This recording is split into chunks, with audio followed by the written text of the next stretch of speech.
మీ పిల్లలు చదువుకున్నది ఎగ్జామ్ హాల్లో రాయాలన్నా, కాంపిటేటివ్ ఎగ్జామ్ క్రాక్ చేయాలన్నా మెమరీ ముఖ్యం. మెమరీ అనేది గిఫ్ట్ కాదు, రైట్ టెక్నిక్ అండ్ ప్రాక్టీస్ తో ఎవరైనా సాధించవచ్చు.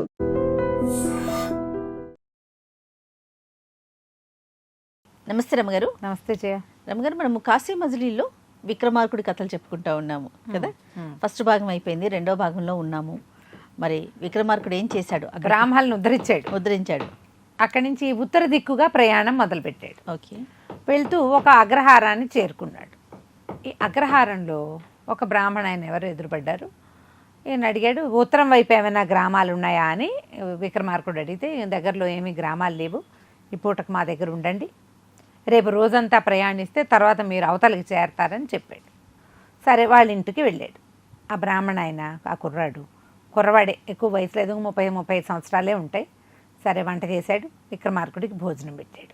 విక్రమార్కుడు ఆశ్చర్యంగా అడిగాడు, అంటే మీ ఇంట్లో స్త్రీలు ఎవరు లేరా, మీరే చేసుకుంటున్నారంటే, లేదు, నేను బాగా చదువుకున్నాను, అన్ని శాస్త్రం అంతా చదువుకోవటం అయ్యాక కామశాస్త్రం కూడా చదువుదామని, అది కూడా చదువుకున్నాక నాకు ఒక అపురూప సౌందర్యవతిని వివాహం చేసుకోవాలని వచ్చింది మనసు.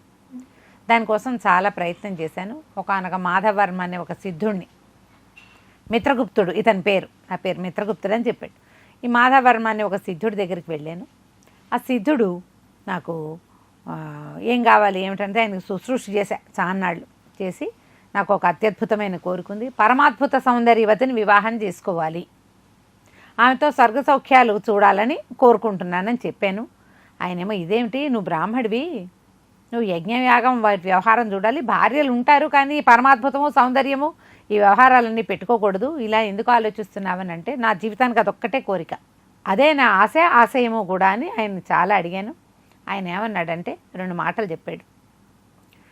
నీలాంటి ఒక సాధారణ బ్రాహ్మణ కుర్రవాడికి పరమాద్భుత సౌందర్యవతి కావాలి, ఆమెతో వివాహం కావాలి అంటే, ఈ దేశాన్ని ఉజ్జయిని రాజ్యాన్ని వెళ్ళే విక్రమార్కుడు ఏర్పరచగలడు, ఇలాంటిది ఒకటి. లేదా ఇక్కడికి ఉత్తరంగా ఒక కొండ ఉంది, ఆ కొండ మీద ఒక పెద్ద దీపపు సెమ్మ ఒకటి ఉంటుంది, దీపం వెలుగుతూ ఉంటుంది, దీపం చుట్టూతో బోలెడంత నూనె కాలుతూ ఉంటుంది. ఆ దీపం పెద్ద జ్వాల, దీపారాధనలో నూనె వేడెక్కదు, కాలుతున్న నూనెలో దూకి ప్రాణత్యాగం చేసేయాలి. ప్రాణత్యాగం చేసేస్తే చచ్చిపోతారు అందులో పడ్డవాళ్ళు, ఈ మరణిస్తారు అందులో పడ్డవాళ్ళు. ఈ మరణించిన వాళ్ళని మన్మథ సంజీవి అని ఒక దేవకన్య వస్తుంది, ఆమె అమృత జలం చల్లి వాడిని జీవింపజేసి వాడితో ఉంటుంది. ఇది ఒక అమ్మవారి దేవస్థానంలో ఉన్నది ఇలాంటిది, అక్కడ గోడ మీద రాసి ఉంటుంది, ఈ దీపపు సెమ్మలో ఎవరైతే ప్రాణం విడుస్తారో వాడికి దేవకన్య లభిస్తుంది అని. ఇక అక్కడికి వాళ్ళు ఉన్న ప్రాంతానికి ఒక 50 ఆమడల తర్వాత ఆ కొండ ఉంది, అక్కడ ఒక అమ్మవారి దేవస్థానం, అక్కడున్న ఈ దీపం. నాకు చాలా ఆశ పుట్టింది, ఇక్కడి నుంచి విక్రమార్కుడి దగ్గరికి వెళ్ళటం బదులు కొండెక్కితే సరిపోతుంది కదా, అందుకని నేను ఆ మహేంద్రగిరికి ఎక్కాను. అమ్మవారి దర్శనం చేసుకుని, అక్కడ పెద్ద దీపస్తంభం ఉంది, పెద్ద మహా అద్భుతమైన జ్వాలగా దీపారాధన వెలుగుతూ ఉంటుంది. దాని దగ్గరికి వెళ్తే ఆ నెయ్యి ఆవిర్లు వస్తున్న ఆ నూనె ఒక చిందుబడి ఇదిగో అని చూపించాడు, కాలింది. భయమేసింది నాకు. ఒక్క నూనె చితుకు పడితే, ఒక చితుకు ఇంత చిందితేనే ఇంత మంట పుట్టి ఇంత పుండయి ఇన్ని రోజులైనా మానలేదు, ఆ నూనెలో పడి ప్రాణత్యాగం అంటే ఎంత సాహసం కావాలి, నాకంత సాహసం లేదు.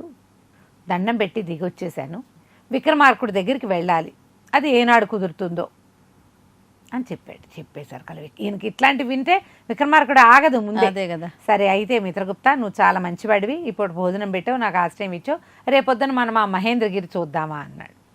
చూసి రావడానికి ఏముంది, ఇప్పుడు ఇవి వచ్చిన వాడు కూడా, నాకు కూడా అద్భుతమైన అందగత్తె కావాలి, నేను దేవకన్యను చూస్తా, నాకు అమృత జలం కావాలంటే వీడు వద్దో కాదో చెప్పేవాడు. ఈయనేమో నేను బాటసారినని, ఉత్తరపు దిక్కుకు ప్రయాణం చేస్తున్నానని చెప్పాడు. మనిషి చూస్తే నిద్దాగా స్థిమితంగా ఉన్నాడు. ఆ వింతేమిటో చూద్దామన్న కోరికను వెలిపుచ్చాడు తప్ప, నేను ట్రై చేస్తా అని చెప్పట్లేదు. చూడ్డానికి ఏముంది, మహేంద్రగిరి ఇక్కడే కదా, సరే వెళ్దాం అనుకున్నారు. సరే, మర్నాడు ఉదయం బయలుదేరి మెల్లిగా మహేంద్రగిరి ఎక్కితే అమ్మవారి దర్శనం చేశారు. బ్రహ్మాండమైన త్రైలోక్యపావని అమ్మవారి దేవాలయం అది, ఎంత బాగుందో. అక్కడి నుంచి దీపపు సెమ ఎంత ఉంది, 5-6 మనుషుల నిలువున ఎత్తు అంత పెద్దది. ఆ దీపస్తంభం పైకి వెళ్ళటానికి మెట్లు కూడా ఉన్నాయి, దండం పెట్టుకోవడానికి. అంతా చూశారు. దగ్గర నిలబడ్డాడు విక్రమార్కుడు. ఒక్కసారి చూశాడు అటు ఇటు చుట్టుపక్కల, ఆ దీపానికి నమస్కారం చేశాడు. ఈ మిత్రగుప్తుడు చూస్తుండగానే జయ మహాకాళి అనడం ఏమిటి, ఒక్క దూకాడు దీపంలోకి. ఆ దీపంలో ఉన్న నూనెంతా సల సల సల సల కాలిపోతుంది. ఇక తను నీళ్ళలో పడ్డం ఏంటంటే ఆ నూనెలో క్షణాల్లో ఉడికిపోయింది శరీరం అంతా. ఆ జ్వాలలోంచి ఒక పరమాద్భుత సౌందర్య రాశి అయిన ఒక ఆవిడ బయటకు వచ్చింది. ఒక కలశం పట్టుకొచ్చింది. ఆ కలశాల్లో ఉన్న జలాన్ని విక్రమార్కుడి ఉడికిపోయిన అతని శరీరం మీద చల్లింది. లేచి కూర్చున్నాడు విక్రమార్కుడు. ఆవిడ నవ్వు మొహంతో అతను చేయి పట్టుకుని ఆ సెమ్మె మీద నుంచి కిందకి దింపింది. సాహో యువకుడా, నువ్వు ఎంతో సాహసివి. ఇంత సాహసం చేయగలిగే వాడికి నా పేరు మన్మథ సంజీవి. ఎవరైతే ఇట్లా పరమాద్భుత సౌందర్యవతి అయిన స్త్రీ కావాలని కోరుకుంటారో వాడు సాహసి అయితేనే వాడికి అది లభిస్తుంది. అమ్మవారి ఆజ్ఞతోటి నేను ఇక్కడ ఉన్నాను, ఇదిగో నేను నీ సొంతం అని చెప్పింది. చెప్పేసరికల్లా విక్రమార్కుడు అన్నాడు, ఓ నమస్కారం చేసి, ఓ మన్మథ సంజీవి మాత నీకు నమస్కారం. మిత్రగుప్తుడు ఈ బ్రాహ్మణుడు, ఇతనికి పరమాద్భుత సౌందర్యవతితో వివాహం కావాలని కోరిక. అతని కోరిక తీర్చడం కోసం నేను ఈ ప్రయత్నం చేశాను, కానీ నా కోసం చెయ్యల. ఓకే, కాబట్టి నువ్వు ఇతన్ని వరించు, నా కోసం నువ్వు ఇతనితోటి జీవించు అని చెప్పాడు. ప్రజలందరూ నోరు తెచ్చుకుని చూస్తుండగా ఆ చక్కగా గుండు పిలక శాస్త్రోక్తంగా పంచకట్టుకుని విభూతి పిండి కట్లు ధరించిన మిత్రగుప్తుడిని అతని మెడలో దండేసింది మన్మథ సంజీవి అనే దేవకన్య. అతను ఆశ్చర్యపోతూ ఉన్నాడు. అప్పుడు అతనికి తెలిసింది, ఈ సామాన్యంగా వచ్చినటువంటి ఈయనే విక్రమార్కుడు అని. విక్రమార్కుడు నీ కోరిక తీరుస్తాడని ఆయన చెప్పాడు కదా. విక్రమార్కుడు తన దగ్గర ఉన్న మహాద్భుత సౌందర్యవతిని ఎవరైనా ఇచ్చేవాడు ఉజ్జయినికి వెళ్ళుంటే. ఇక్కడ అద్భుత సౌందర్యవతి దొరికే అవకాశం ఉంది కదా. ఈ అవకాశాన్ని తీసుకుని ఆ అమ్మాయిని మిత్రగుప్తుడికి అప్పచెప్పాడు. ప్రజలందరూ చాలా చప్పట్లు కొట్టారు, ఆనందించారు. అక్కడి నుంచి బయలుదేరి ఈయన వచ్చేసాడు ముందుకి. ఉత్తరం దిక్కుగా ప్రయాణం చేస్తుంటే ఈయనకి ఏమైందంటే, అడవిలో ఒక పెద్ద పంది. ఈ పంది ఎట్లా అంటే ఇంచుమించు ఏనుగంతుంది. ఇతన్ని చూసి గుర్రమని పళ్ళు చూపించేసరికి ఇతను తీసాడు కత్తి. ఎదుర్కోవడానికి ప్రయత్నం చేసింది. ఇతను కత్తి విసిరాడు. దెబ్బ తగిలిందేమో అనుకుంటున్నాడు, కానీ ఆ పందితో పాటు ఆయన చంద్రహాసం వెళ్ళిపోయింది, పరిగెత్తుకుంటూ వెళ్ళిపోయింది. ఈయన దాని వెనకాల పరిగెత్తాడు. తన కత్తి తనకు కావాలి కదా, చంద్రహాసం వెనక్కి రాదు. పరిగెడుతుంటే అది అట్లా వెళ్ళి ఒక గుహ లోపలికి వెళ్ళిపోయింది. ఆ పందిని వెంటాడుతూ చేతికందిన ఒక కర్రని పట్టుకుని విక్రమార్కుడు ఆ గుహలోకి ప్రవేశించాడు. గుహ లోపలికి వెళ్తుంటే ముందు చీకటిగానే ఉంది. క్రమంగా అది లోపల ఒక పెద్ద తెరిపిగా ఉన్న ఒక ప్రాంతంలోకి ప్రవేశపెట్టింది అతన్ని. ఎంతమంది జనమున్నారో లోపల. చాలామంది వైష్ణవులుగా కనపడుతున్నారు. అదొక ప్రపంచం. గుహ బయట అదొక అడవి.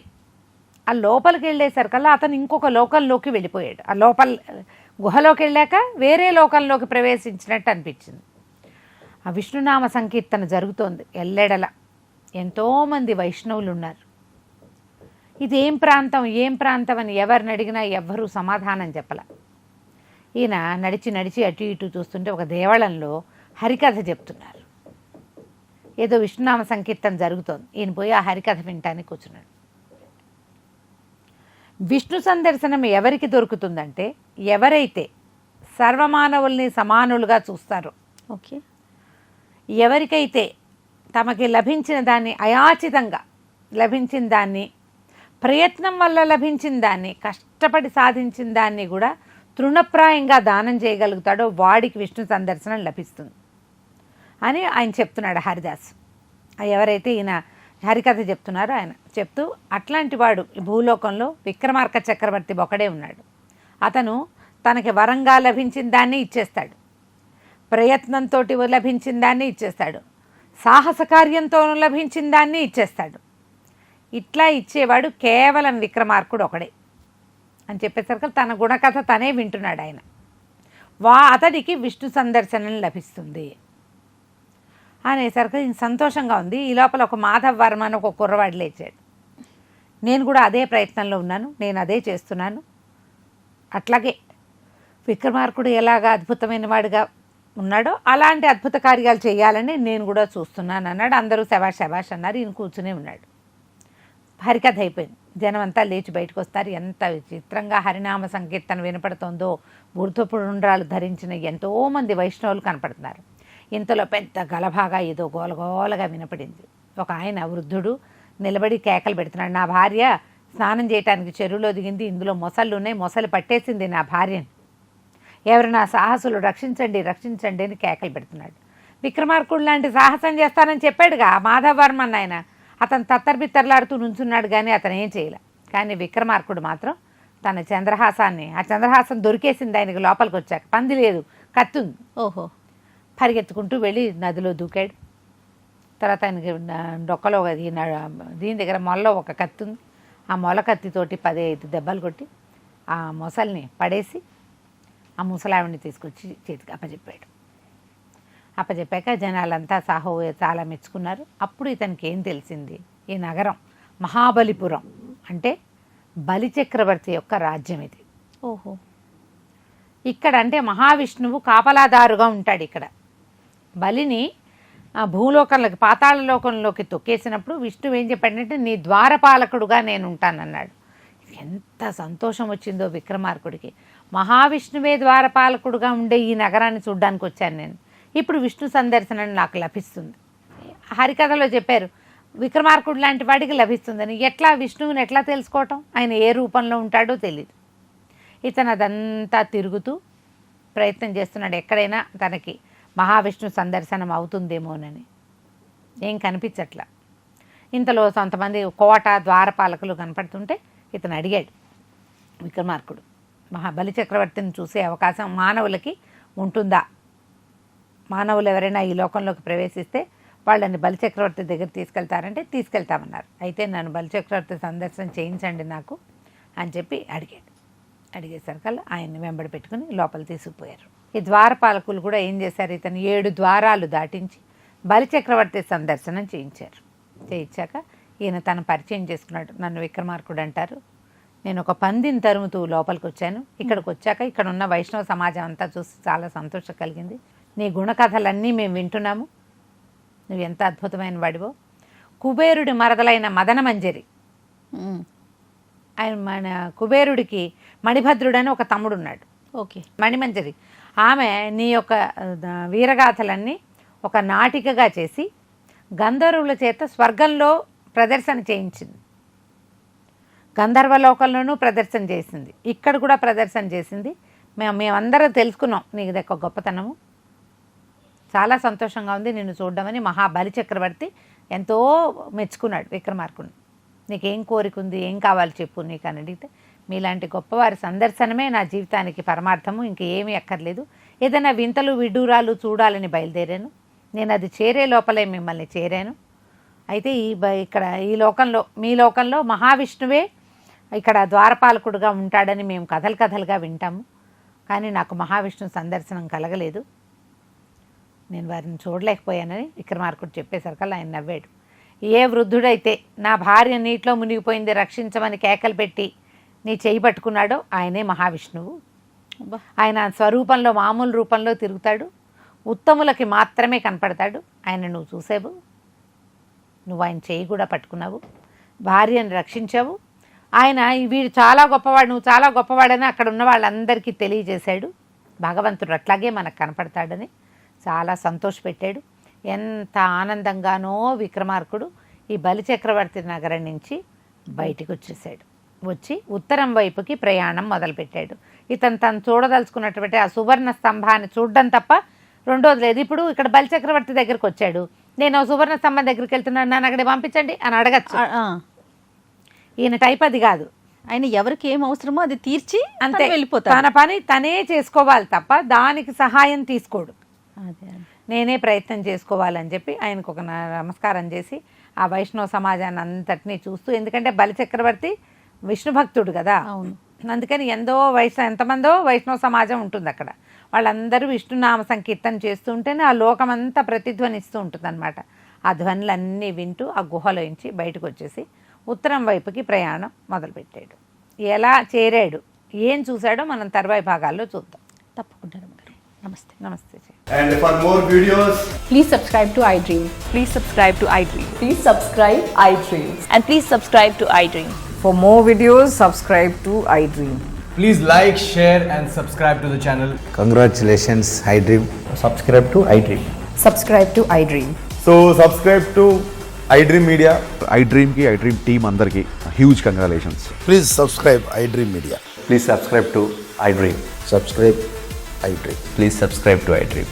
iDream అంటే నా కళల ఛానల్ను సబ్స్క్రైబ్ చేసుకున్న నోరు తిరుగుతలేదు, మీరైతే గంట గుర్తు కొట్టండి. For more such videos, please subscribe to iDream. Subscribe to iDream. Please subscribe to iDream. Please subscribe iDream Media. Please do subscribe to iDream. Please subscribe to iDream Media. For best entertainment and information, please subscribe iDream. And don't forget to subscribe to iDream.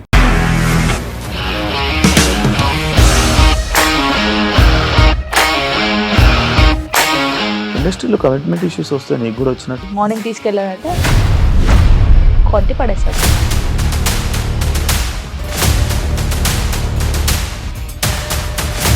ఒక్కళ్ళు కూడా చూడలేదు ఈ cinema అని చెప్పడానికి కూడా చాలా ధైర్యం కావాలి. అది నిజం కదా, దాంట్లో ధైర్యం ఏంటి? ఇది నెక్స్ట్ డే ప్లేట్ మార్చేస్తే తప్పు కదా. As of now, we are comfortable this అని నేను అనుకుంటున్నాను. రష్మిక గారిది మీది ఒకే ఊరంట కదా? నీకు కోపం వచ్చిందంటే బాగా తిట్టేత్తరా? తిట్టేద్దామండి. నిజంగా గేమ్ ని ఎలా చేంజ్ చేయగలిగారు? ఏపీఎస్ఎఫ్సి వాళ్ళకి 6 నెలల్లో నేను 6 లక్షలు కట్టా. బిజినెస్ చేయాలనుకుంటే it is as difficult as riding a tiger.